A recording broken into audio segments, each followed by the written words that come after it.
Hello everyone, welcome to physics board. So इस video में हम लोग डिस्कस करेंगे कैपेसिटर एंड कैपेसिटेंस। और इस चैप्टर का काफी इंपॉर्टेंट टॉपिक है।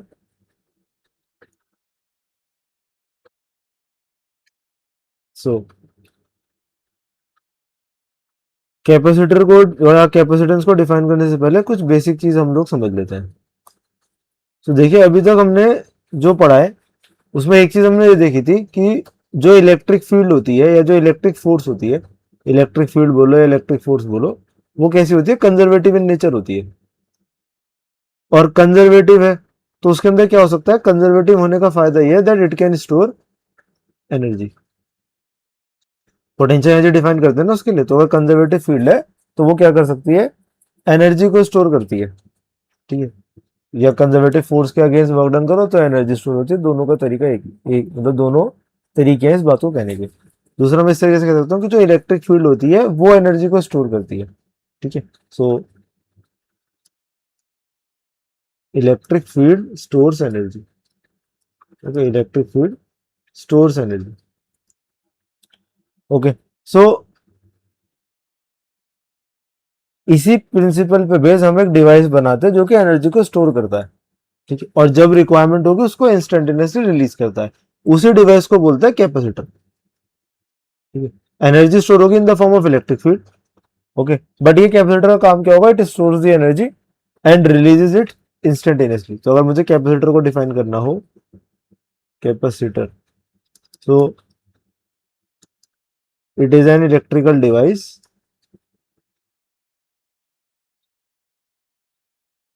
और ये पैसिव नेचर का डिवाइस होता है। पैसिव एक्टिव पैसिव दो तरह के डिवाइसेस होते हैं। एक्टिव होते हैं जो खुद एनर्जी का सोर्स है, जैसे कि बैटरी हो गई आपके सर्किट में, वो एक एक्टिव सोर्स है। बट ये पैसिव डिवाइस है। It is electrical device that stores energy in the form of electric field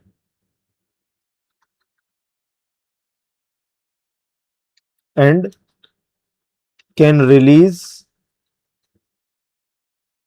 it instantly. ठीक है, तो एनर्जी को स्टोर करता है in the form of electric field, और जब भी आपको एनर्जी की रिक्वायरमेंट होगी then it can release it in no time. ठीक है, तो ऐसे डिवाइस को बोलते हैं कैपेसिटर। ओके, तो ये कैपेसिटर क्लियर हुआ होगा कैपेसिटर क्या होता है और जनरली इसका यूज या एप्लीकेशन कहाँ होता है। तो जैसे सबसे कॉमन आपने फैन का वो देखा होगा, कंडेंसर जिसको बोलते हैं, वो भी कैपेसिटर होता है। ठीक है, एक्चुअली क्या होता है, फैन स्टार्ट होता है ना तो उसको ज्यादा एनर्जी की रिक्वायरमेंट होती है, थोड़ा सा ज्यादा। ठीक है, एक बार नॉर्मल में फंक्शनिंग में आ जाएगा तो कम एनर्जी की ये बिल्कुल उस तरीके से ऐसे फ्रिक्शन में हम लोग पढ़ते हैं कि लिमिटिंग फ्रिक्शन थोड़ा सा ज्यादा होता है as compared to kinetic friction. तो कुछ उस तरह वाला सीन है कि फैन जब स्टार्ट होता है तो उसको थोड़ी बहुत ज्यादा हाई अमाउंट ऑफ एनर्जी चाहिए, तो वहां पे इसका रोल होता है। बाकी आपके मोबाइल फोन वगैरह में भी काफी मतलब जनरली मैक्सिमम इलेक्ट्रिकल सर्किट में ये कंपोनेंट होता ही होता है कैपेसिटर। अब जैसे मोबाइल फोन का एग्जांपल हो गया तो उसमें टॉर्च लाइट होती है, या स्क्रीन का आपका जैसे फ्लैश लाइट जो होती है वो भी कैपेसिटर के प्रिंसिपल पे बेस करती है, क्योंकि वहां पे आपको इंस्टेंट एनर्जी चाहिए बहुत कम अमाउंट ऑफ टाइम के लिए, तो वहां भी कैपेसिटर को हम यूज करते हैं। ठीक है, तो ये कुछ एप्लीकेशंस हो गए कैपेसिटर के, मैं यहीं पे मेंशन कर देता हूँ। तो एप्लीकेशंस में तो एक मेजर एप्लीकेशन तो हो गया आपका फैन। ठीक है, फैंस वगैरह में यूज होता है। दूसरा मैंने बताया अभी मोबाइल फोन्स की फ्लैश लाइट में। ठीक है, और इवन खाली ये दो ही नहीं, there are n number of application और the usage of the capacitor है, बहुत सारे एन नंबर ऑफ एप्लीकेशन है। ओके, सो एक एनालॉजी ऐसी भी होती है कि कैपेसिटर को आप ऐसे मानो एक बकेट ऑफ, जैसे बकेट होता है ना, पानी, पानी का एक बकेट है। तो एक तो होता है कंटिन्यूअस फ्लो, जैसे आप पाइप से शावर कर रहे हो तो वो बैटरी की तरह होगा, इसमें कंटिन्यूअस पानी आ जा रहा है। बट मान लो आपको इंस्टेंटेनियस एनर्जी चाहिए, तो आपने एक बकेट में पानी भरा फिर उसको एकदम से कहीं पर डंप कर दिया। तो उस तरीके से आप इसको एनालॉगसली सोच सकते हैं ना। अब कुछ टेक्निकल टर्म्स डिफाइन करते हैं, है ना। अब कैपेसिटर पे जाने से पहले, इसको डिफाइन करने और थोड़ा टेक्निकली डिफाइन करने से पहले हमें थोड़ा कैपेसिटेंस समझना पड़ेगा। ठीक है, तो अब थोड़ा जरा हम कैपेसिटेंस को समझते हैं। सो अब देखो, वहीं से स्टार्ट करते हैं। तो अभी तक हमने सीखा कि हमें एनर्जी स्टोर करानी है ना। ये एनर्जी कहाँ स्टोर होगी? इलेक्ट्रिक फील्ड के अंदर।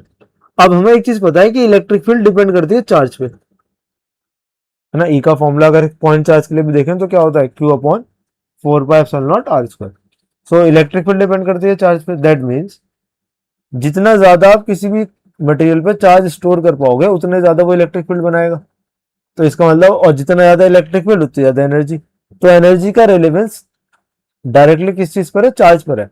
तो यहीं से क्वांटिटी हम डिफाइन करते हैं, that is known as capacitance. ठीक है, ये बेसिकली बताता है it is the measure of the ability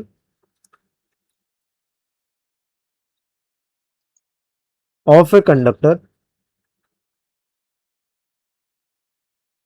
to store charge.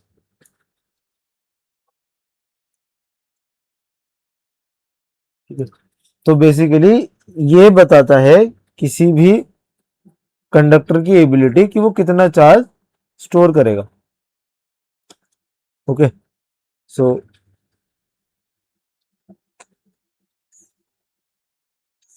Okay, तो ये बताता है कि कितना चार्ज कोई कंडक्टर स्टोर करेगा।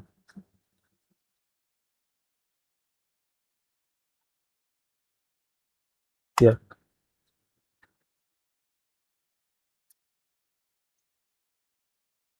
ओके, सो कंडक्टर के लिए डिफाइन करते हैं कंडक्टर कितना चार्ज स्टोर करेगा, that is known as capacitance. Now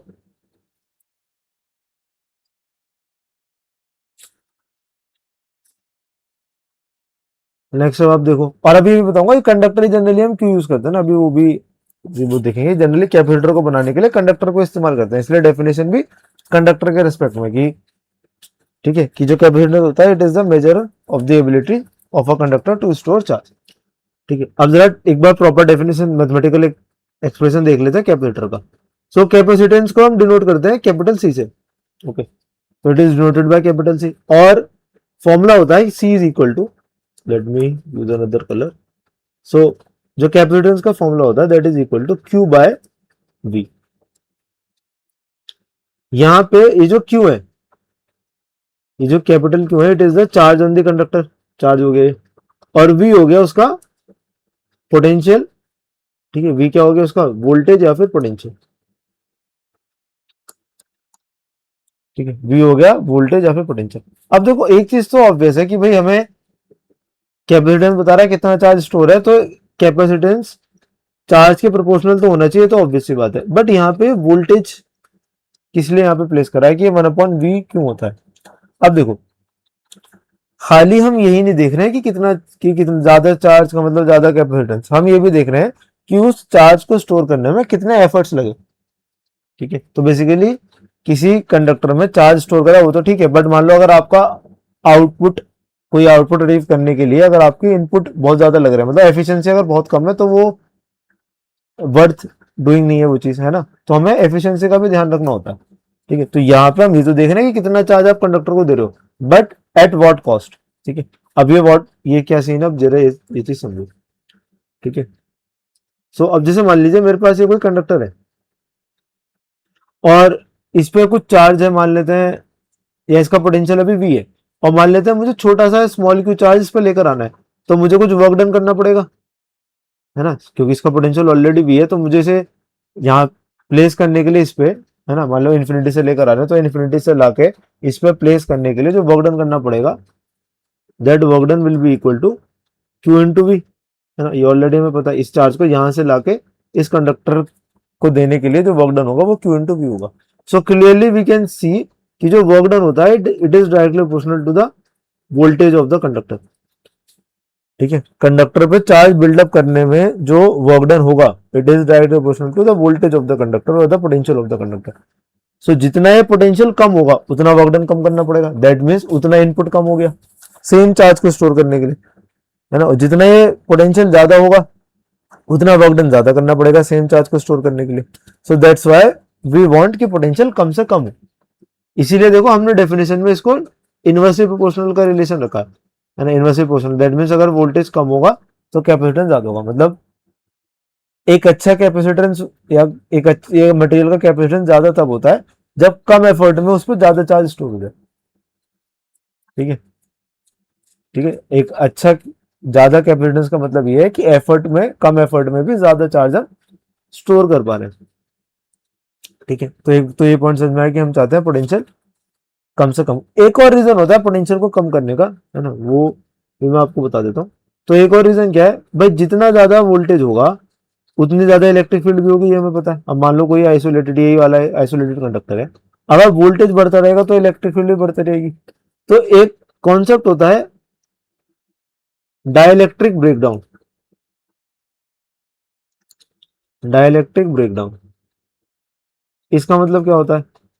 dielectric breakdown का मतलब होता है कि कोई भी dielectric material above a particular electric field conductor की तरह बिहेव करने लग जाता है। दैट मीन्स अगर आपने किसी डाइलेक्ट्रिक मटेरियल में जो अप्लाइड फील्ड है वो एक पर्टिकुलर लिमिट से ज्यादा कर दी है, तो वो अपनी इंसुलेटर वाली प्रॉपर्टी छोड़ देता है, it start behaving like a conductor. तो उस चीज को बोलते हैं डाइलेक्ट्रिक ब्रेकडाउन। ब्रेकडाउन का मतलब तो क्या होता है, कोई चीज ब्रेक हो गई है ना। और क्या चीज ब्रेक हुई है? डाइलेक्ट्रिक प्रॉपर्टी ब्रेक हुई है, तो वहीं से नाम है डाइलेक्ट्रिक ब्रेकडाउन। अब एयर एक इंसुलेटर है या डाइलेक्ट्रिक है, तो एयर का जो डाइलेक्ट्रिक ब्रेकडाउन होता है वो होता है, उसकी जो इलेक्ट्रिक फील्ड जो लिमिट होती है वो होती है 3 × 10⁶ वोल्ट पर मीटर या न्यूटन पर कूलम। और इसी को बोलते हैं डाइलेक्ट्रिक स्ट्रेंथ। मतलब वो मैक्सिमम इलेक्ट्रिक फील्ड जो कोई डाइलेक्ट्रिक होल्ड कर सकता है विदाउट लूजिंग इट्स इंसुलेटिंग और डाइलेक्ट्रिक प्रॉपर्टीज, उसको बोलते हैं डाइलेक्ट्रिक स्ट्रेंथ। ठीक है, तो ये एयर की डाइलेक्ट्रिक स्ट्रेंथ होती है। अब ये ब्रेकडाउन होता है किस तरीके से, अगर उसकी थोड़ी सी अगर आपको अंडरस्टैंडिंग देखनी है, तो देखो होता क्या है, जब फील्ड बहुत हाई होगी तो कोई भी डाइलेक्ट्रिक अगर होगा, मान लो एयर ही है ना, फील्ड बहुत हाई है, तो एयर में मॉलिक्यूल्स हैं, है ना, एटम्स है, उसमें इलेक्ट्रॉन्स है। ठीक है, और भले ही ये एक इंसुलेटर है बट फिर भी कुछ ना कुछ फ्री इलेक्ट्रॉन्स होते ही हैं, कुछ ना कुछ, भले बहुत कम होंगे बट कुछ ना कुछ फ्री इलेक्ट्रॉन्स तो एग्जिस्ट करेंगे। तो जैसे मान लो फील्ड बहुत स्ट्रांग होती है, तो वो इलेक्ट्रॉन क्या करते हैं, वो इलेक्ट्रॉन एनर्जाइज हो जाते हैं, उनको ज्यादा फोर्स उन पर लगेगी, उनकी वेलोसिटी या काइनेटिक एनर्जी बढ़ जाएगी बहुत ज्यादा।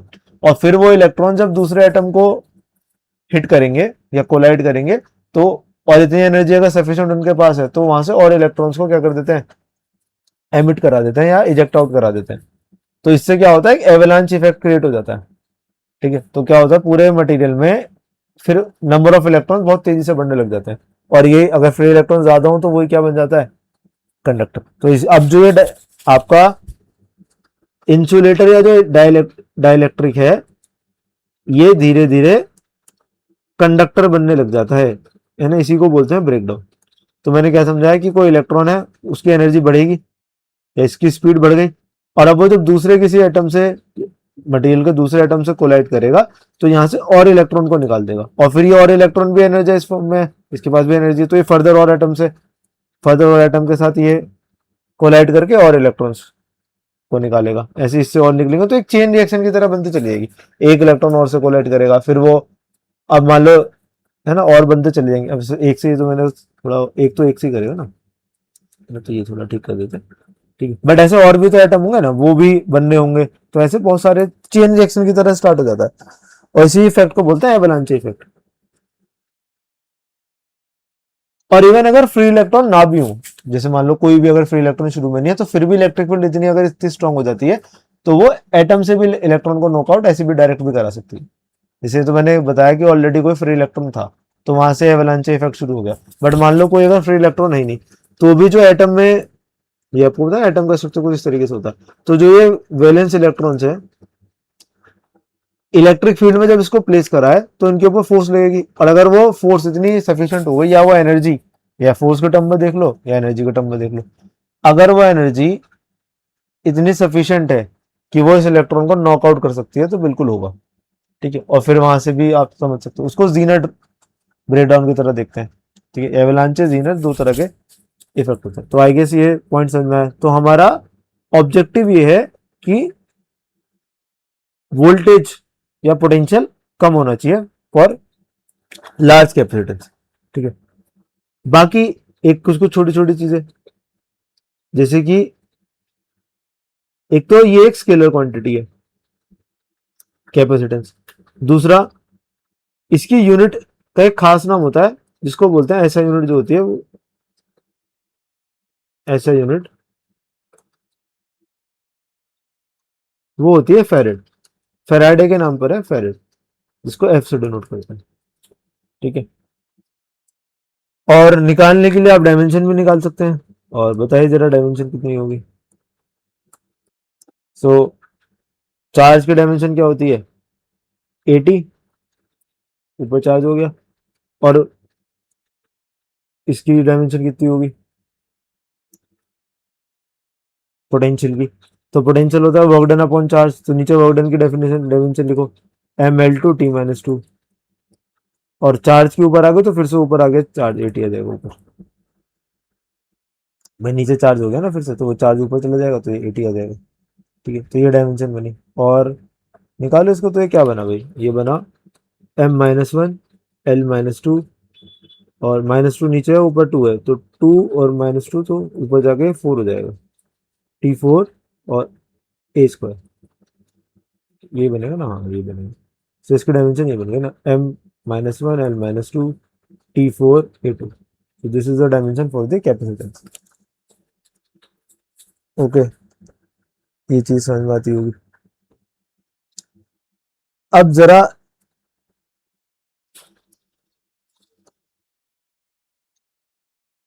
एक दो चीजें और देखते हैं।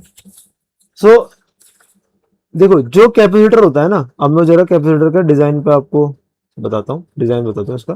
तो बेसिकली इसमें क्या होता है, दो कंडक्टर होते हैं, two conductors with a dielectric in between. So capacitor जब भी बनता है उसमें क्या होता है, जनरली दो कंडक्टर इस्तेमाल करते हैं, और बीच में क्या होता है, बीच में डाइलेक्ट्रिक फील्ड होता है। अब एक एक करके इसको समझते हो, इसका रीजन देखते हैं कि ऐसे क्यों। पहले तो ये समझते हैं कि दो कंडक्टर की क्या जरूरत है, भाई इलेक्ट्रिक फील्ड तो एक सिंगल चार्ज, अगर एक सिंगल कंडक्टर को भी आप चार्ज दोगे तो इलेक्ट्रिक फील्ड तो वहां भी बन जाएगी, एनर्जी तो वहां भी स्टोर होनी चाहिए, है ना। पहले चलो ये सब ब्रेक डाउन करते हैं कि दो कंडक्टर की रिक्वायरमेंट क्यों है। अब मान लो एक ही कंडक्टर है ना, इस पे कुछ चार्ज दिया आपने, है ना, जो कि इसके सरफेस पे डिसाइड करेगा, ऑफ कोर्स, है ना, हमें पता है कि कंडक्टर के चार्ज सरफेस पे डिसाइड करता है, क्यों चार्ज दिया आपने। तो इलेक्ट्रिक फील्ड तो ये भी बनाएगा, और उस इलेक्ट्रिक फील्ड में एनर्जी स्टोर होगी। सो फिर दो कंडक्टर की क्या रिक्वायरमेंट है। सो देखिए, दो बातें हैं। पहली बात तो क्या है, जैसे मान लो, पहले तो एक चीज समझो, जैसे मान लो मैंने इसको क्यू चार्ज दिया, है ना, मान लो पॉजिटिव है, इसके सरफेस पे ऐसे यूनिफॉर्मली डिस्ट्रीब्यूटेड है ना। अब इसका कुछ पोटेंशियल है भी, इस सरफेस का पोटेंशियल है भी। एक दूसरा केस है जिसमें क्या है ना, इस बात को समझो जरा ध्यान से। एक दूसरा केस है, और उसमें क्या है, उसमें एक कंडक्टर ना होगा, दो कंडक्टर है, एक ये कंडक्टर ए हो गया और एक कंडक्टर ए बी हो गया। इसमें एक ही कंडक्टर है, ठीक है, इसमें दो कंडक्टर हो गए ए और बी। और इस बार हमने ये करा है कि इस पे तो दिया है पॉजिटिव चार्ज, और इस पे दिया है नेगेटिव चार्ज, और ये इस वाले सरफेस पे रिसाइड करेगा, बिकॉज दोनों एक दूसरे को अट्रैक्ट करेंगे ना। मैंने थ्रू आउट क्यों नहीं बनाया, क्योंकि अब इन दोनों में अट्रैक्शन होगा, एक पॉजिटिव नेगेटिव है, तो यूनिफॉर्मली डिस्ट्रीब्यूटेड नहीं होगा, कुछ कुछ इस तरीके का ही डायग्राम बनेगा ना, क्योंकि ये पॉजिटिव नेगेटिव को अट्रैक्ट करेगा। तो ये अवे सरफेस की तरफ नहीं बनेगा, ये जो सरफेस दोनों को फेस कर रहा है, फेसिंग ईच अदर है, उस सरफेस पे चार्ज की डेंसिटी ज्यादा होगी। अब देखो, अब खाली आप इस पॉजिटिव वाले को देखो, अब बताओ इस पॉजिटिव वाले का पोटेंशियल इस v से ज्यादा होगा या कम होगा। मान लेते हैं अभी ये पोटेंशियल v डैश है इस पॉजिटिव वाले का, तो अब बताओ इस v dash greater than v और less than v। So answer क्या है, आंसर ये है कि जो v डैश होगा ना, ये v से कम है। क्यों, क्योंकि देखो नेगेटिव की वजह से जो पोटेंशियल बनता है वो नेगेटिव बनता है। तो अब जब आप इसके सरफेस पे ए के सरफेस पे पोटेंशियल देखोगे, तो ए का भी देखोगे और बी का भी देखोगे, है ना। अब जो ये जो पोटेंशियल है वी डैश, ये है potential due to A plus potential due to B, और ये पोटेंशियल नेगेटिव है क्योंकि नेगेटिव चार्ज की वजह से। तो भाई इसकी वैल्यू तो कम हो गई, नेगेटिव, अगर आप किसी चीज में से कुछ माइनस कर देते हो तो वैल्यू डिक्रीज करती है। तो अब जो ए का पोटेंशियल है वो पहले, जब कोई नेगेटिव चार्ज आसपास नहीं, या कंडक्टर नहीं था, नेगेटिवली चार्ज कंडक्टर नहीं था, उस उसके रेस्पेक्ट में आप पोटेंशियल क्या हो गया, कम हो गया। और अभी हमने डिफाइन करा है कि कैपेसिटेंस जो होता है वो पोटेंशियल से इनवर्सली प्रोपोर्शनल होता है। तो अगर पोटेंशियल कम हुआ है तो कैपेसिटेंस बढ़ गया होगा। दैट मीन्स अगर इस केस में कैपेसिटेंस है सी और इस केस में सी डैश, तो अब जो सी डैश होगा that will be greater than C. अब जो सी डैश होगा वो सी से ज्यादा होगा। ठीक है, गेटिंग माय पॉइंट। तो ये एक तो ये फायदा होता है कि कैपेसिटेंस बढ़ गया, है ना, पहला फायदा तो ये, दो कंडक्टर यूज करके कैपेसिटेंस बढ़ गया। एक और फायदा भी है, और दूसरा फायदा क्या है, वो ये है कि जब मेरे पास एक सिंगल कंडक्टर था, नीचे ड्रॉ करता हूँ थोड़ा सा। हाँ, तो जब मेरे पास एक सिंगल कंडक्टर था और इस पे ऐसे चार्ज डिस्ट्रीब्यूटेड था, तो इसकी जो इलेक्ट्रिक फील्ड थी ना वो पूरे स्पेस में फैली हुई थी। भाई हर तरफ इलेक्ट्रिक फील्ड निकाला था ना, और वो इलेक्ट्रिक फील्ड ऐसे हर तरफ इलेक्ट्रिक फील्ड निकाल रहा होगा ऐसे, और वो इलेक्ट्रिक फील्ड जो है पूरे स्पेस में स्प्रेड आउट थी। ठीक है, ये इसको बोलते हैं डिस्ट्रीब्यूटेड, या ऐसे बोलो ये स्प्रेड आउट है ना, ये कन्फाइंड नहीं है। ठीक है, पूरे स्पेस में इन्फिनिटी तक स्प्रेड आउट है। ये कहां तक फैल रही है, ये इन्फिनिटी तक फैल रही है आइडियली। बट अगर मैं दो कंडक्टर ले लेता हूं, जो अभी हमने देखा, जिसमें एक पॉजिटिव एक नेगेटिव होगा, ठीक है, अब इसके कॉन्ट्रेरी में दूसरा एक केस कंसिडर करता हूं। इसमें हमने क्या करा, हमने अब की बार दो कंडक्टर ले लिए, अगेन वही ए और बी। अब क्या है, अब भाई इस पे पॉजिटिव चार्ज है और इस पे नेगेटिव चार्ज है, और हमें पता है क्या कि इलेक्ट्रिक फील्ड नेगेटिव से पॉजिटिव से नेगेटिव की तरफ जाती है। तो अब देखो आप, अब जो ये इलेक्ट्रिक फील्ड है ये आपको दिख रहा होगा, ये अब कैसी हो गई है, ये कन्फाइन हो गई है। यहां तो ये इंफिनिटी तक स्प्रेड आउट थी, बट इस केस में क्या होगा, ये इलेक्ट्रिक फील्ड कन्फाइन हो गई। तो आप खुद ही सोचो ज्यादा बेटर केस कौन सा है, जब इलेक्ट्रिक फील्ड कन्फाइन। अब हमें पता है कि हाँ ये एनर्जी इसी रीजन में स्टोर है ना, एक पर्टिकुलर रीजन में इलेक्ट्रिक फील्ड को आपने कन्फाइन कर दिया है। तो अब जो एनर्जी स्टोर है वो आपकी उसी रीजन में स्टोर है, ना कि इस केस की तरह जिसमें क्या है इलेक्ट्रिक फील्ड पूरे इन्फिनिटी तक स्प्रेड आउट है। ठीक है, तो ये दो पर्टिकुलर रीजन होते हैं जिसकी वजह से हम क्या करते हैं, एक कंडक्टर ना यूज करके दो कंडक्टर को यूज करते हैं। ठीक है, आई होप सो ये डेफिनेशन इसकी क्लियर हुई होगी। ओके, कि दो कंडक्टर यूज करते हैं। बाकी डाइलेक्ट्रिक बीच में यूज करते हैं, वो भी कैपेसिटेंस को बढ़ाता है, उसके भी दो कारण है ना। वो तो खैर जब अभी हम डाइलेक्ट्रिक का केस पढ़ेंगे तब देखेंगे, बट अभी एक्सप्लेन कर देता हूँ। तो डाइलेक्ट्रिक को यूज करने के भी दो कारण है, डाइलेक्ट्रिक को यूज करने के भी दो कारण है। पहले तो क्या होता है, ये भी कैपेसिटेंस को इंक्रीज करता है। जो डाइलेक्ट्रिक होता है वो भी हम देखेंगे जब हम अभी कैपेसिटेंस को डिफाइन करेंगे, फिर उसके बाद उसके अंदर डाइलेक्ट्रिक को प्लेस करेंगे। तो एक तो वो कैपेसिटेंस को इंक्रीज करता है, दूसरा एक फिजिकल सपोर्ट प्रोवाइड करता है ये। अब फिजिकल सपोर्ट का मतलब क्या है, फिजिकल सपोर्ट का मतलब ये है, भाई मान लो आपके पास दो कंडक्टर हैं जिनके पास अपोजिट चार्ज है, एक पे पॉजिटिव चार्ज है, ठीक है, और एक पे नेगेटिव चार्ज है। तो क्या ये एक दूसरे को अट्रैक्ट नहीं करेंगे, ये इसको अट्रैक्ट करेगा ये इसको। तो क्या ये डिस्टेंस किसी एक पर्टिकुलर डिस्टेंस पे सेपरेटेड रहेंगे, नहीं रहेंगे। बट हाँ, बीच में अगर कोई और मटेरियल फील्ड है जो कि डाइलेक्ट्रिक है, तो क्या होगा, फिर आप इनको फिजिकली होल्ड करा सकते हो। भाई वो मटेरियल दोनों के चार्ज को न्यूट्रलाइज नहीं होने देगा, वरना तो ये एक दूसरे के क्लोज आ जाएंगे, अट्रैक्ट कर लेंगे और चार्ज न्यूट्रलाइज हो जाएगा। ओके, ये बात समझ में आती होगी। अब इस चीज को हम आगे कंटिन्यू करते हैं। अब वैसे मैं आपको एक चीज और बता दूं, जैसे यहीं पे समझ लो वो चीज। देखो जब तक एक ही कंडक्टर था, यहाँ पे देखो, जब तक एक सिंगल कंडक्टर था, जब तक सिंगल कंडक्टर, सो उसके लिए जो हम कैपेसिटेंस डिफाइन करते हैं ना, वो जो क्यू बाय वी होता है। यहां मैं चलो सही से लिख देता हूं, यहां जो क्यू होता है वो चार्ज ऑन दी कंडक्टर ही है, चार्ज ऑन दी कंडक्टर, जिस कंडक्टर की आप बात कर रहे हो। और वी जो है वो है पोटेंशियल ऑफ दी कंडक्टर, या सरफेस ऑफ द कंडक्टर कह लो, एक ही चीज है, potential of the conductor. Generally surface का ही होता है। बट जब दो कंडक्टर्स हैं, सो हल्का सा डेफिनेशन में चेंज होता है। जब आपके दो कंडक्टर्स है ना, टू कंडक्टर्स है जब, सॉरी, या सो जब आपके टू कंडक्टर्स हैं जो कि जनरल कैपेसिटर में होते ही हैं, तो वहां जो डेफिनेशन है उसको लिखते तो अभी भी Q C equal to Q by V ही है, बट यहां जो ये क्यू है ना, it is the charge on the positive conductor, मतलब जिस कंडक्टर के पास पॉजिटिव चार्ज है। पॉजिटिव कंडक्टर का मतलब मेरा यहाँ पे ये है कि जिस कंडक्टर पर पॉजिटिव चार्ज है उसका चार्ज, और वी है potential difference between the conductors. इस तरीके से थोड़ा सा हम इसको डिफाइन करते हैं। अब इसको भाई उससे कंफ्यूज मत करना कि मैं तो वहां पे V a potential of the conductor ही बता रहा था कि वो बढ़ेगा, बट डिफरेंस भी बढ़ जाएगा। तो दोनों प्रोपोर्शनल है, पोटेंशियल डिफरेंस भी और potential of the positive conductor भी। बट डेफिनेशन इस तरीके से है, potential difference between the conductors. अभी मैं थोड़ी देर पहले आपको बता रहा था ना, तो वहां तो मैंने आपको ये कहा था कि भाई ये यहाँ पे, हाँ, यहाँ पे कि ये पॉजिटिव कंडक्टर का पोटेंशियल है, वो तो ठीक है, बट इनका डिफरेंस भी क्या होगा ना, वो भी भाई जब ये बढ़ेगा, बी डैश बढ़ेगा, तो इनका बीच का डिफरेंस भी बढ़ेगा ही बढ़ेगा। ठीक है, तो वो भी इंक्रीज ही,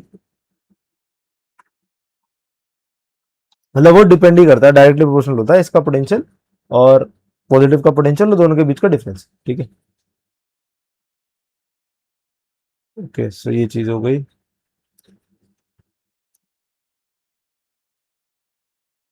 नाउ नेक्स्ट थिंग, ये हमने देख लिया।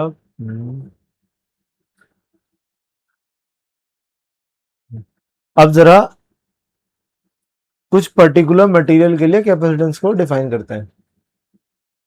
ठीक है, जैसे कि स्फेरिकल कंडक्टर के लिए, स्फेरिकल कंडक्टर के लिए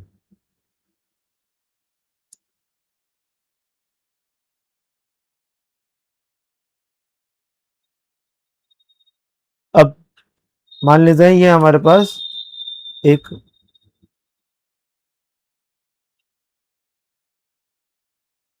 कंडक्टर है। ठीक है, स्फेरिकल कंडक्टर है और इसका रेडियस है कैपिटल आर, और इस पर टोटल चार्ज है क्यू, और इसका पोटेंशियल है वी। तो अभी हमने देखा कैपेसिटेंस का फॉर्मूला क्या होता है, क्यू बाई वी।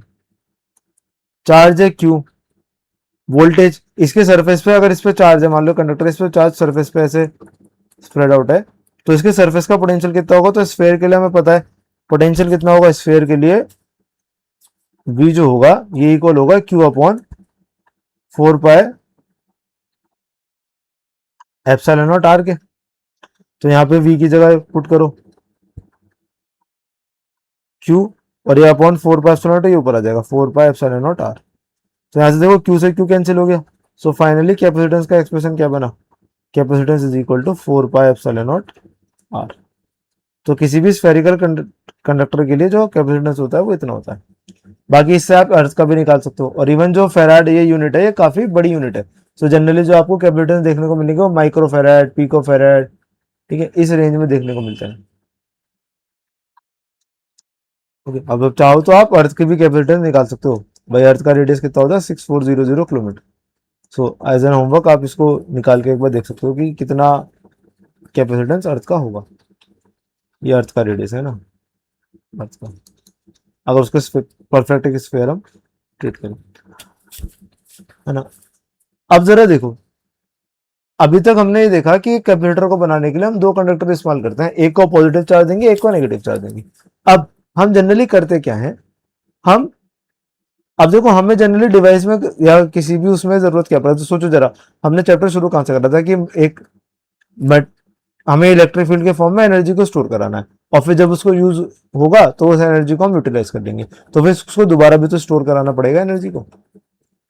बस मेरे, आपने एक बार कैपेसिटर में एनर्जी स्टोर कराई, फिर आपने उसको यूज कर लिया, तो दोबारा भी तो एनर्जी को स्टोर कराना पड़ेगा। इसी को बोलते हैं चार्जिंग और डिस्चार्जिंग।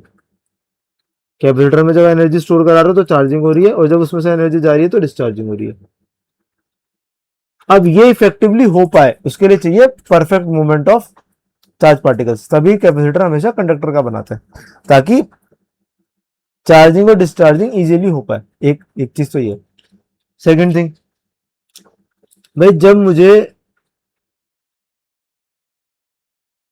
मतलब दो कंडक्टर के ऊपर चार्ज चाहिए मुझे और बार बार चार्जिंग डिस्चार्जिंग वो चीज चलती भी रहनी, तो हम जनरली करते क्या है, हम न्यूट्रल कंडक्टर ले लेते हैं। ये अगेन ये और भी मैंने क्या लिया, न्यूट्रल कंडक्टर ले लिए, और क्या करते हैं, एक कंडक्टर से दूसरे कंडक्टर को चार्ज दिला देते हैं भाई किसी एक्सटर्नल सोर्स के थ्रू। जनरली बैटरी ये काम करती है। हम क्या करते हैं, एक कंडक्टर से दूसरे कंडक्टर में चार्ज का फ्लो करा देते हैं, इलेक्ट्रॉन का फ्लो करा देते हैं। ठीक है, मान लेते हैं कि हमने क्यू चार्ज का फ्लो, ठीक है, इस कंडक्टर से इस कंडक्टर में करा दिया, तो क्या होगा, ठीक है, बेसिकली मूवमेंट तो इलेक्ट्रॉन्स का होगा, तो एक्चुअल में हुआ तो ये होगा कि अगर ये पॉजिटिव चार्ज यहां से यहाँ फ्लो करा है, इसका मतलब ये है कि इलेक्ट्रॉन्स का मूवमेंट इस यहां से इस तरफ हो चुका है। ठीक है, तो हमने क्या करा, इस तरीके से चार्ज का फ्लो करा दिया, तो होगा क्या इवेंचुअली, इसके ऊपर प्लस क्यू चार्ज आ जाएगा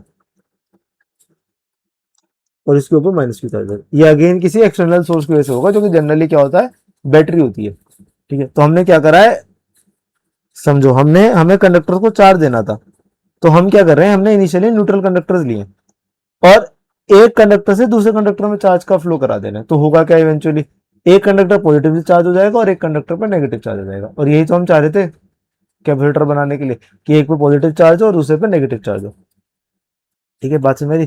तो जनरली जितने भी आप कैपेसिटर वाले डायग्राम में कैपेसिटर वाले केस देखोगे, उसमें जनरली पॉजिटिव और नेगेटिव प्लेट पे चार्ज जो होता है, या पॉजिटिव और नेगेटिव कंडक्टर जो होता है, दोनों पे चार्ज क्या होता है, सेम मैग्नीट्यूड का होता है, बस साइन अपोजिट होता है। ऐसा जरूरी नहीं है, कोई ऐसा 100% या कोई कंपल्शन नहीं है कि ऐसा ही हो, बट वहां पे जहां पे ऐसा नहीं होगा, वहां पे कैपेसिटेंस को डिफाइन करने के लिए पॉजिटिव प्लेट का चार्ज लेंगे, बट मैक्सिमम केसेस में क्या होता है, दोनों पे चार्ज सेम होता है, क्योंकि जनरली हम ये प्रोसेस इस्तेमाल करते हैं कि नेगेटिव प्लेट से चार्ज को, या नेगेटिव कंडक्ट या एक कंडक्टर से चार्ज को दूसरे कंडक्टर पर ट्रांसफर कर दें, ताकि एक कंडक्टर पर नेगेटिव चार्ज डेवलप हो जाए और दूसरे कंडक्टर पर पॉजिटिव चार्ज डेवलप हो जाए। ठीक है, ओके, सो ये भी माई गेस क्लियर हुआ होगा। अब इसी में देख लें क्या कि, हाँ चलो इसी में देख लेते हैं। सो एक लास्ट चीज एक और देख लेते हैं, capacitance of a parallel plate capacitor, है ना, कैपेसिटेंस ऑफ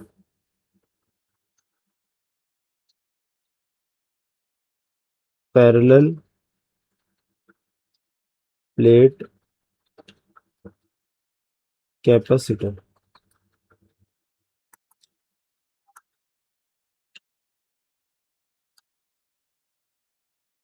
सो नाम से क्लियर है, पहली चीज तो क्या है, पहली चीज तो हमारे पास प्लेट्स है, तो अब जरा मैं प्लेट्स ड्रॉ करता हूं, तो कुछ इस तरीके से हमारे पास क्या है,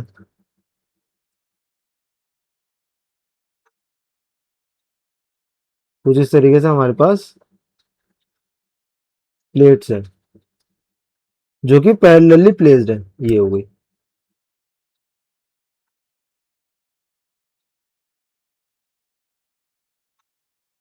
ठीक है, ये पैरेलली प्लेस्ड है। ठीक है, ये प्लेट्स है जो कि पैरेलली प्लेस्ड है, और अगेन आप कोई बैटरी वगैरह कनेक्ट करोगे तो एक पे पॉजिटिव चार्ज आ जाएगा और एक पे नेगेटिव चार्ज आ जाएगा। तो मान लेते हैं ऊपर वाली प्लेट पे हमने पॉजिटिव चार्ज डेवलप करा और नीचे वाली प्लेट पे नेगेटिव चार्ज। अब देखो होगा क्या, जैसे अगर मैं इस तरीके से बनाता हूँ, जैसे प्लेट ऐसे होती है ना, मैं इस वाले व्यू में देखो, सामने से इसका है ना फ्रंट व्यू, कुछ ये वाला देखो। अब प्लेट की कोई ना कोई थिकनेस तो जरूर होगी। एक सेकेंड,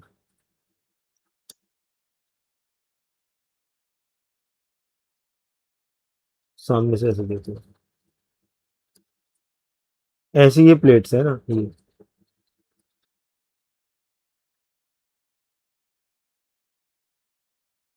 अब देखो एक चीज हमें पता है कि हमेशा जो चार्ज होता है वो कंडक्टर के सरफेस पे होता है। सो आप ये सोच सकते हो कि भाई ये कंडक्टर है तो इसके चार्ज इस सरफेस पे भी होगा और इस सरफेस पे भी होगा। जब इस पे चार्ज इंड्यूस कराओगे, जब इस पे चार्ज डेवलप कराओगे, तो दोनों सरफेस पे होगा, ऐसे यहाँ पर है। बट क्योंकि इन पे अपोजिट चार्जेस आने हैं, तो हमें एक चीज और पता है कि अपोजिट चार्ज क्या करते हैं, अट्रैक्ट करते हैं। तो होगा क्या, जब आप इन कंडक्टर को चार्ज प्रोवाइड कराओगे तो चार्ज खाली इनर सर्फेसिस पे ही रहेगा, इसके इस सर्फेस पे और इसके इस सरफेस पे। थोड़ा दूर इसको बनाते हैं ना ताकि ये चीज क्लियर हो जाए। थोड़ा यहाँ बनाते हैं। So what I am trying to say is कि क्योंकि अपोजिट या अनलाइक चार्जेस में अट्रैक्शन होता है, सो इसका पॉजिटिव चार्ज इसके इनर सरफेस पर है, आउटर सरफेस पे कोई चार्ज नहीं है, और इसका नेगेटिव चार्ज इस सरफेस पे एग्जिस्ट करेगा। ये जो आउटर सरफेस है ना, ये वाले, ये इन पे कोई चार्ज नहीं होता। ये अट्रैक्शन की वजह से होता है, क्योंकि कंडक्टर में तो चार्जेस का फ्लो हो सकता है, तो जहां तक फ्लो हो पाएगा वहां तक ही होगा। भाई ये इसको अट्रैक्ट कर रहा है, बट इसको यहां से ऐसे जंप नहीं कर सकता जब तक ये बीच में डायइलेक्ट्रिक, मान लो एयर ही है, तो जब तक उसका डायइलेक्ट्रिक जो स्ट्रेंथ है वो होल्ड करेगा, मतलब जब तक उसका ब्रेकडाउन नहीं होगा, जब तक ये चार्ज आपस में कैंसिल या नलीफाई नहीं कर सकते दूसरे को, या एक प्लेट से दूसरे प्लेट तक नहीं जा सकते, बीच वाले पाथ के थ्रू तो बिल्कुल नहीं जा सकते। ठीक है, बट ये इतना जितना हो सके उतना मैक्सिमम पॉसिबिलिटी तो क्लोज आ सकते हैं, जो कि जब ये होगा जब ये बिल्कुल इनर सरफेस पे लाई करेंगे। तो अब देखो, क्योंकि खाली इनर सरफेस पे चार्ज है, तो देखो मैं इसलिए देखो यहाँ भी जो है ना खाली इनर सरफेस पे ड्रॉ करा है। और इसको डायग्राम को ड्रॉ करने का एक तरीका ये भी है कि खाली इसको हम लाइन से ड्रॉ कर देते हैं। ये जो कैपेसिटर का डायग्राम है इसको खाली ऐसे भी बना देते हैं कि हम ऐसे पूरी प्लेट ना दिखा के खाली एक लाइन से प्लेट को दिखा देते हैं। भाई अगर आप प्लेट को सामने से देखोगे तो एक लाइन की तरह ही तो आपको फॉर्म में दिखाई देगा, तो हम ऐसे भी पैरेलल प्लेट कैपेसिटर का डायग्राम बना देते हैं कुछ इस तरीके से। ओके, कुछ इस तरीके से। और यहाँ पे चार्जेस को ऐसे शो करते हैं कि ये ऊपर वाली प्लेट पे मान लो पॉजिटिव चार्ज ऐसे हो गया, और नीचे वाली प्लेट पे, ये पर प्लेट्स है ना, इस तरीके से चार्ज हो गया। और हम भी ये डायग्राम, इस तरीके का डायग्राम यूज करेंगे। ठीक है, इस तरीके से। ओके, अब जरा इसका डेरिवेशन कर लेते हैं कि चार्ज हो गया, तो मैं दोबारा यहाँ पे ड्रॉ कर देता हूँ फ्रेश। ओके, और फिर हम डायग्राम उसका डेरिवेशन करेंगे। सो ये हमारे पास एक पैरेलल प्लेट कैपेसिटर हो गया, क्योंकि दो पैरेलल प्लेट्स हैं इसलिए नाम है कि पैरेलल प्लेट कैपेसिटर। ये हमारे पास दो पैरेलल प्लेट्स हो गए। और मान लेते ऊपर वाली प्लेट पे चार्ज है पॉजिटिव, जो कि ऑफकोर्स इनर सरफेस पर ही रहेगा, और नीचे वाली प्लेट पे चार्ज है नेगेटिव।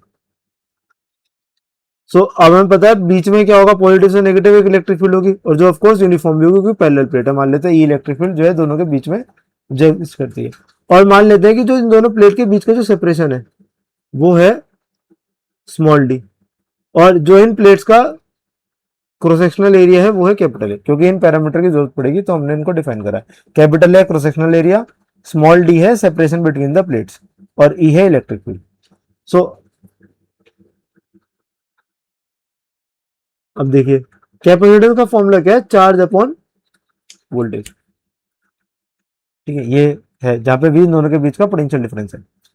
ओके, सो अब जरा एक एक करके देख लेते हैं। सो पहले ये पोटेंशियल डिफरेंस को देख लेते हैं। तो देखो अगर इलेक्ट्रिक फील्ड कांस्टेंट होगी, वैसे तो पोटेंशियल का फॉर्मूला क्या होता है, minus E dot D R, ये फॉर्मूला हमने पढ़ा ना, v equal to minus integral infinity से आर तक, और ई डॉट डी आर ऐसा करके पढ़ते हैं। ठीक है, बट हमें तो यहाँ पे खाली डिफरेंस ही देखना है, तो यहाँ अगर मैं खाली डिफरेंस देखूंगा तो डेल्टा भी जो जाएगा वो minus E dot D are हो जाएगा। ठीक है, और इंटीग्रेट कर दोगे, जहां से जहां तक का डिफरेंस देखना है वहां से वहां तक, अगर चेंज देखना है, पोटेंशियल डिफरेंस अगर देखना है तो ये करते हैं। बट अगर इलेक्ट्रिक फील्ड यूनिफॉर्म है तो डायरेक्ट मैं ये जो डेल्टा वी है इसको खाली ऐसे भी लिख सकता हूँ, delta V equal to minus E dot D R. ठीक है, और जो कि क्या हो जाएगा, दोनों के बीच में इलेक्ट्रिक फील्ड के डायरेक्शन में जो डिस्टेंस है वो होगा, मतलब ये जो डेल्टा आर होगा, अगर मैं इसको ओपन करके लिखूं तो मैं इसको ऐसे भी लिख सकता हूँ, E into delta R parallel minus, जहां पे आर पैरेलल क्या है, distance along the electric field है ना, या displacement along the electric field. तो यहाँ पे ध्यान से देखो, इस डायग्राम में ध्यान से देखो भाई, इलेक्ट्रिक फील्ड ये रही, और ये जो डी है ये भी इसी डायरेक्शन में, भाई परपेंडिकुलर डिस्टेंस होगा ना, इलेक्ट्रिक फील्ड भी क्या है, सरफेस के परपेंडिकुलर ही है, दोनों प्लेट्स के परपेंडिकुलर है। तो यहाँ पे मैं सेम फॉर्मूला इस्तेमाल कर सकता हूँ, और खाली मैग्नीट्यूड देख रहे हैं तो नेगेटिव साइन को हटा सकते हैं। So I can write this V as E into D, ये मैंने वो यूज करा है, ई इलेक्ट्रिक फील्ड हो गई, और डी क्या है, दोनों के बीच का परपेंडिकुलर डिस्टेंस है। ठीक है, जो कि parallel to, of course parallel to the electric field है। ठीक है, तो डॉट प्रोडक्ट वहां से खत्म हो गया और बाकी नेगेटिव साइन इसलिए लगाया क्योंकि खाली मैग्नीट्यूड देख रहे हैं। ठीक है, तो ये v हो गया। और मान लेते हैं कि जो ये जो सरफेसेस हैं, जो ये प्लेट्स हैं, इनकी जो डेंसिटी है वो सिग्मा है। चार डेंसिटी इन सरफेसेस की, इन प्लेट्स की कितनी है, सिग्मा है। तो यहां से आप देखो, एक और चीज मुझे पता है वो ये है कि हमने वो डेरिवेशन करा था गॉस लॉ के हेल्प से एक पैरेलल प्लेट के लिए इलेक्ट्रिक फील्ड, तो वो कितना आया था, सिग्मा अपॉन 2 एप्सिलॉन नॉट आया था। और फिर हमने दो प्लेट्स के लिए भी करा था कि अगर दो पैरेलली प्लेट्स हैं, पैरेलली प्लेस प्लेट है जिसकी डेंसिटी की सिग्मा और एक माइनस सिग्मा है ना, जो कि यहाँ पे भी होगा भाई, एक पे पॉजिटिव चार्ज एक पे नेगेटिव चार्ज है, तो बीच में जो इलेक्ट्रिक फील्ड होती थी वो सिग्मा अपॉन एप्सिलॉन नॉट होती थी। सिंगल प्लेट की अपॉन 2 एप्सिलॉन नॉट, और दो प्लेट है तो उनकी वजह से सिग्मा होता था सिग्मा अपॉन एप्सिलॉन नॉट। तो मैं यहाँ पे इस ई की जगह लिख सकता हूँ सिग्मा अपॉन एप्सिलॉन नॉट। तो मैंने यहाँ पे क्या यूज करा है, here I have used that this E is equal to sigma upon epsilon not.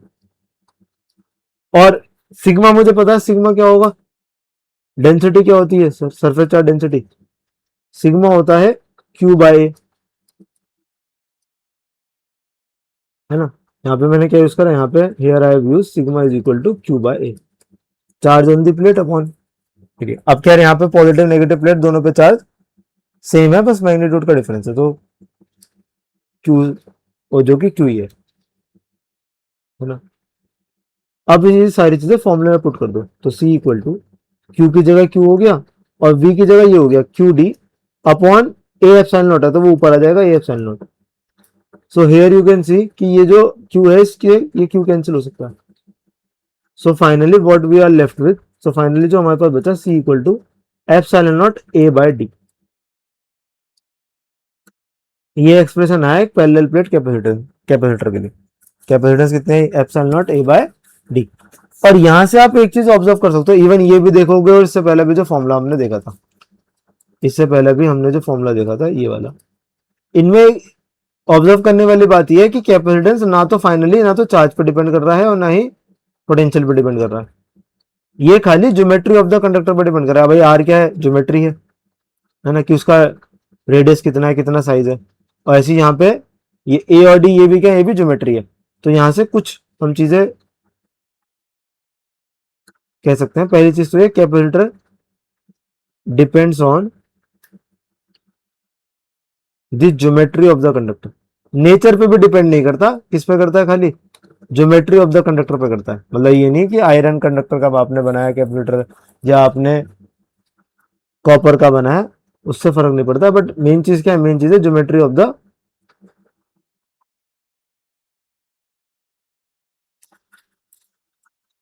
Capacitor बोलो या कंडक्टर बोलो, ठीक है, या कंडक्टर बोलो, जो कि इस केस में क्या है, spacing between the plates and cross sectional area of the plates. और एक एप्सिलॉन नॉट भी आ रहा है ना, तो एक चीज और भी है कि ये और किस चीज पे डिपेंड करता है, मीडियम पे भी, मीडियम इन बिटवीन। ठीक है, कि दोनों कंडक्टर के बीच में मीडियम कितना है। अब मान लो मीडियम अगर ये यहाँ तो क्या है फ्री स्पेस है, तभी तो एप्सिलॉन नॉट यहाँ पे आ गया, बट अगर ये फ्री स्पेस ना होता तो ये चेंज हो जाता। तो मेन मेन ये दो चीजें होती हैं, ठीक है, जिसपे कैपेसिटेंस किसी भी मटेरियल किसी भी कंडक्टर का डिपेंड करता है। सो आई होप सो आपको चीजें समझ आई होंगी। सो that's all for this video. एक लास्ट चीज और है, एक लास्ट चीज और वो मैं इसी में ऐड ऑन कर देता हूँ, वो है सिंबल। जब आप कोई सर्किट डायग्राम बनाते हो तो उसमें जनरली क्या करते हैं, जितने भी डिवाइसेज होते हैं उन सबका सिंबल यूज करते हैं। तो जो कैपेसिटर होता है उसका जो सिंबल होता है वो कुछ इस तरीके का होता है, दो पैरेलल लाइंस होती हैं, ऐसे हम कैपेसिटर को डिनोट करते हैं। ठीक है, कहीं कहीं आपको कुछ ऐसा भी सिंबल देखने को मिल जाएगा, दोनों ही ऊपर वाला ज्यादा यूज करते हैं। ठीक है, तो ये सिंबल है कैपेसिटर का। ठीक है, ऐसे दो पैरेलल लाइंस होती हैं। ठीक है, so that's all for this video. Thank you so much.